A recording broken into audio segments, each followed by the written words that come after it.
Hello दोस्तों, नमस्कार। मनोज पटना वाले चैनल में एक बार फिर से आप लोग का स्वागत है। विगत कुछ दिनों से वीडियो मैं आप लोग के समक्ष नहीं ला पा रहा था। आप लोग का प्यार और आप लोग का काफी मैसेज मुझे प्राप्त हुआ है।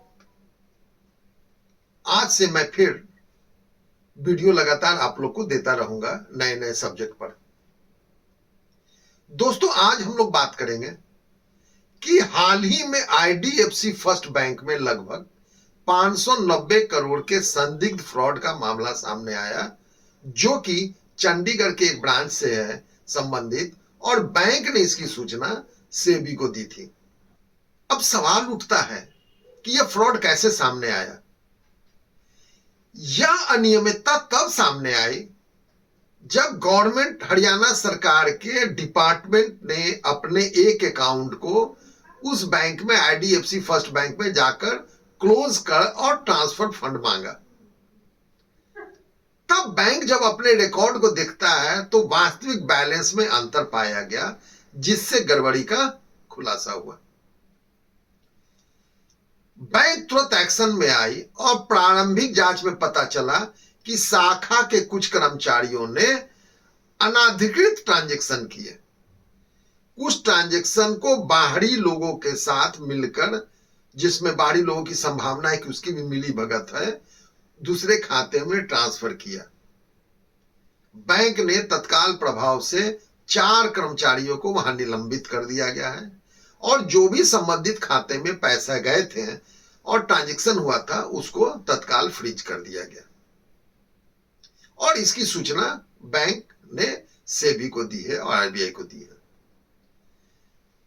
इसके अलावा बैंक ने स्वतंत्र फॉरेंसिक ऑडिट के लिए जो फेमस कंपनी है केपीएमजी को नियुक्त किया है, ताकि वह एक एक चीज को देखकर बताए कि इसमें किसका इन्वॉल्वमेंट है। पुलिस शिकायत भी दर्ज कराई गई है और जो भी नियामक संस्थाएं जैसे सेबी है, गवर्नमेंट है, डीएफएस का है, आरबीआई है, सभी संस्थाओं को सूचित कर दिया गया। लेकिन इसका असर बाजार पर बहुत जबरदस्त पड़ा। यह घटना सार्वजनिक होने के साथ ही बैंक के शेयर में काफी गिरावट देखी गई और इससे निवेशकों में एक चिंता की लकीर दौड़ गई। सरकार इसमें क्या की कि राज्य सरकार जो हरियाणा गवर्नमेंट के है, उन्होंने भी जांच के आदेश दे दिए और साथ ही अपने सारे विभाग को यह निर्देश दिया कि अब इस बैंक में कोई भी सरकारी फंड को जमा नहीं किया जाएगा। रिजर्व बैंक ऑफ इंडिया ने अपने तरफ से और खुद बैंक ने यह बताया है कि यह कोई सिस्टमेटिक जोखिम नहीं है, यानी पूरे बैंकिंग सिस्टम पर खतरा नहीं है या पूरे बैंक पर, यह सिर्फ एक ब्रांच का मामला है। अभी तक खबर के अनुसार बैंक ने सारी राशि को सरकार को लौटा दी है। ग्राहकों पर इसका प्रभाव पड़ा है। ग्राहक की जो कॉन्फिडेंस है, ट्रस्ट है, उसका हनन हुआ है। बैंक का कहना है कि चूंकि यह केवल सरकारी खातों तक ही सीमित है, इसलिए ग्राहक को डरने की आवश्यकता नहीं है। इस पर किसी भी तरह का सेविंग या फिक्स्ड डिपॉजिट पर कोई असर नहीं पड़ा है।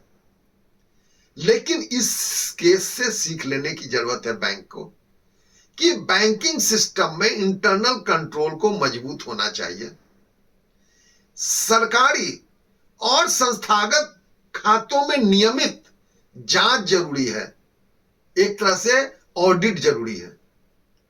ग्राहकों को भी अपने अकाउंट स्टेटमेंट समय समय पर लेते रहना चाहिए और जांच करते रहना चाहिए, चाहे वो डिजिटल माध्यम से ही क्यों ना हो।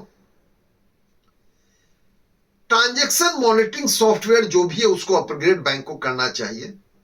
ड्यूल ऑथराइजेशन और मल्टी लेवल अप्रूवल सिस्टम को अप्रूव करना चाहिए। बड़े सरकारी और कॉर्पोरेट खातों पर अतिरिक्त निगरानी होनी चाहिए। बैंक कर्मचारी, प्राइवेट बैंक में जो नियुक्ति होती है उसके में कर्मचारियों की वेरिफिकेशन होनी चाहिए, बैकग्राउंड की। जॉब रोटेशन समय समय पर होना चाहिए ताकि कोई संवेदनशील पोस्ट पर ज्यादा देर तक व्यक्ति न रहे। और सबसे अंतिम बात कि फ्रॉड अवेयरनेस का ट्रेनिंग सारे स्टाफ को देनी चाहिए।